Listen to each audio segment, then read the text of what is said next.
Madagascar దీవుల సమీపంలో ఏర్పడ్డ ఈ అల్పపీడనం కాస్త తీవ్ర తుఫానుగా మారి ఫ్రెంచ్ ద్వీపకల్పం మయోట్లో విధ్వంసం సృష్టించింది.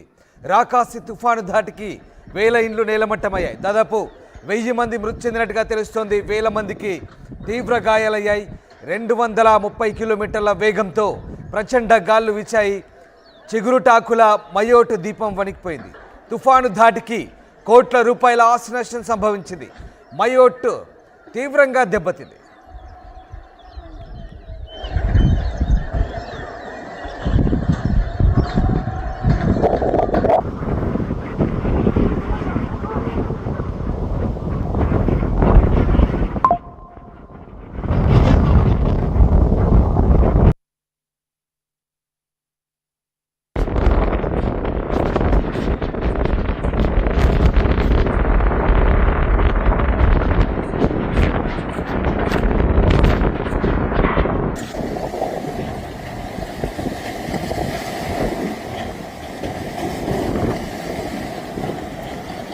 కొమరోస్ మడగాస్కర్ ద్వీపాలపైన చిడో ప్రభావం కనిపిస్తోంది.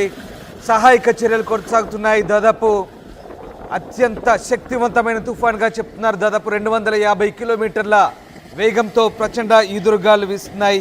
చిడో తుఫాను బీభత్సంతో ఒక్కసారిగా వందలాది మంది ప్రాణాలు కోల్పోయారు. మయోట్ ద్వీపంలో వేలాది మంది నిరాశ్రయులైనట్లుగా ఫ్రాన్స్ అంతర్గత మంత్రిత్వ వ్యవహారాల శాఖ చెప్తోంది. తుఫాను కారణంగా గంటకు 220 నుంచి 230 కిలోమీటర్ల వేగంతో బలమైన ఈదురుగాలు ఆ ద్వీపాన్ని అతలాకుతలం చేశాయి. ఫలితంగా తాత్కాలిక గృహాలు, ప్రభుత్వ భవనాలు, ఆసుపత్రులు దెబ్బతిన్నాయని ఫ్రాన్స్ హోంమంత్రిత్వ శాఖ అధికారులు చెప్తున్నారు. ఈ గాలుల ప్రభావం వల్ల ప్రాణ ఆస్తి నష్టం భారీ ఎత్తున జరిగినట్టుగా చెప్తున్నారు. గత 90 ఏళ్లలో ఎన్నడూ లేని విధంగా ఫ్రాన్స్కు సంబంధించిన మయోట్ దీవుల్లో ఈ భారీ బీభత్సం సృష్టించబడింది చిడో తుఫాన్ కారణంగా.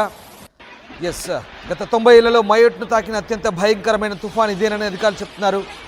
ఫ్రాన్స్ ప్రభుత్వ లెక్కల ప్రకారం ఆదివారం ఉదయం చిడో తుఫాను ప్రారంభంలో 11 మంది మరణించగా 250 మంది పైగా తీవ్ర గాయాలైనట్టుగా ధృవీకరించారు. ఇక మరణాల సంఖ్య పెరుగుతూ వస్తుంది. దాదాపు అనధికారిక లెక్కల ప్రకారం 1000 మంది వరకు కూడా మృతి చెందినట్టుగా తెలుస్తోంది. ఇంకా వేల సంఖ్యలో నిరాశ్రయులైనట్టుగా తెలుస్తుంది. గాయపడ్డ వారిని ఆసుపత్రుల్లో చేర్పించి చికిత్స అందిస్తున్నట్టుగా ఫ్రాన్స్ అధికార వర్గాలు చెప్తున్నాయి. తుఫాను కారణంగా మయోట్ ద్వీపం పూర్తిగా దెబ్బతింది. ఒక రకంగా మయోట్ ద్వీపం పూర్తిగా నాశనమైందని చెప్పవచ్చు. జరిగిన ప్రాణ నష్టం, ఆస్తి నష్టం ఎంతనేది ఇంకా అంచనా వేయడం కష్టంగా ఉందంటున్నారు ఫ్రాన్స్ రెస్క్యూ టీమ్స్. మెడిసిన్, ఆహారంతో పాటు ఇతర నిత్యావసర వస్తువుల్ని ద్వీపానికి తరలించినట్టుగా మయోట్ ద్వీప అధికారులు చెప్తున్నారు. మీరు చూస్తున్న దృశ్యాలు చిడో తుఫాను కారణంగా మయోట్ ద్వీపం, ఫ్రాన్స్కు సంబంధించిన మయోట్ ద్వీపకల్పం పూర్తిగా దెబ్బతిన్న పరిస్థితి. దక్షిణ హిందూ మహాసముద్రం మీదుగా బలమైన ఈదురుగాలు వీసడంతో కొమరోస్ అలాగే మడగాస్కర్ దీవులు కూడా పూర్తిగా ప్రభావితమయ్యాయి. మీకు కొద్ది రోజుల క్రితమే వెదర్ రిపోర్ట్ చెప్పినప్పుడు మడగాస్కర్ దీవుల్లో ఒక భయంకరమైన తుఫాను పొంచి ఉంది. అది శ్రీలంక తీరం వైపు కూడా దాని ప్రభావం ఉందంటూ ఆర్టీవీలో మీకు ఇదివరకే దీనికి సంబంధించిన అప్డేట్స్ ఇచ్చాము. మడగాస్కర్ దీవుల ప్రాంతంలో కేంద్రీకృతమైనటువంటి ఆ చిడో తుఫాను 230 కిలోమీటర్ల భయంకరమైన సుడిగాళ్ళు, ప్రచండ గాలులతో ప్రస్తుతం మయోట్ ద్వీపకల్పంపై విరుచుపడింది. మయోట్ ద్వీపకల్పాన్ని పూర్తిగా శవాల దిబ్బగా మార్చింది, నాశనం చేసింది. దానికి సంబంధించిన దృశ్యాలు మనం చూస్తున్నాం. భయంకరమైన ప్రచండ గాలులవి మనం చూస్తున్న దృశ్యాలు. ఒక్కసారి మనం ఆ విజువల్ చూస్తేనే వణుకు పుడుతోంది. అంతటి భయంకరమైన గాలులవి, ప్రచండమైన సుడిగాలులు. ఆ దృశ్యాలు చూస్తేనే మనకు నిజంగా వెన్నులో వణుకు పుడుతోంది. అలాంటి దృశ్యాలు అక్కడ ఆ తుఫాను ధాటికి స్థానికులు ఎంతగా విలవిల్లాడిపోయారో మనం అర్థం చేసుకోవచ్చు. పెద్ద పెద్ద వృక్షాలే నేల కొరుగుతున్న దృశ్యాలు మనకు కనబడుతూ ఉన్నాయి. గంటకు 230 కిలోమీటర్ల వేగంతో బలమైన ప్రచండ గాలులు వీస్తే ఇక పూర్తిగా విధ్వంసమే మిగిలింది. అక్కడ మనం చూడొచ్చు ఆ దృశ్యాలు. పూర్తిగా ఇల్లు నేలమట్టమయ్యాయి, కొట్టుకుపోయాయి. రెస్టారెంట్లు, ఇల్లు, షాపింగ్ సముదాయాలు, గృహ నివాసాలు పూర్తిగా నేలమట్టమైపోయాయి. దాదాపుగా అక్కడ పాక్షిక గృహాలను నిర్మిస్తారు ద్వీపకల్పాల్లో. భూకంపాలు తుఫాన్ల ధాటికి అక్కడ తాత్కాలిక నివాసాలు ఏర్పాటు చేస్తారు. బట్ అవి కూడా పూర్తిగా దెబ్బతిన్న పరిస్థితి కనబడుతోంది. 90 సంవత్సరాల పైగా 90 సంవత్సరాల తర్వాత ఇలాంటి భారీ తుఫాన్ ఒకటి మయోటు దీవుల్ని పూర్తిగా నాశనం చేసిందని చెప్పొచ్చు. చిడో తుఫాన్ మెటియో చెప్తుంది దాని ప్రభావం ఎంత ఉందో. మరోవైపు సహాయక సంస్థలు ఇంకా మొజాంబిక్తో సహా అన్ని ప్రభావిత ప్రాంతాలను ఇంకా హెచ్చరిస్తున్న పరిస్థితి.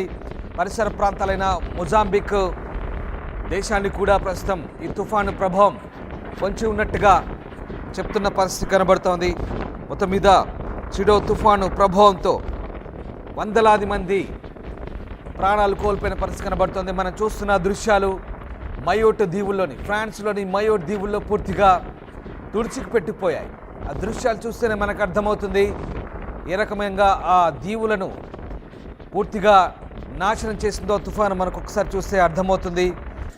మయోట్ గవర్నర్ ఫ్రాంకోయిస్ జేవియర్ స్థానిక టీవీ స్టేషన్లో స్థానికుల్ని అప్రమత్తంగా ఉండాలంటూ హెచ్చరించిన పరిస్థితి ఒకసారి మనం చూడొచ్చు. పూర్తిగా అక్కడ ఉన్నటువంటి యాట్స్ అంటే చిన్న చిన్న బోట్స్, పడవలు అవన్నీ కూడా తేలియాడుతున్నాయి, దెబ్బతిన్నాయి. పూర్తిగా తుఫాను ధాటికి సముద్రపు ఒడ్డుకు కొట్టుకొచ్చి పూర్తిగా విధ్వంసంతో అవన్నీ కూడా శిథిలాలుగా మారిపోయాయి, దెబ్బతిన్నాయి, ఎందుకు పనికి రాకుండా పోయాయి.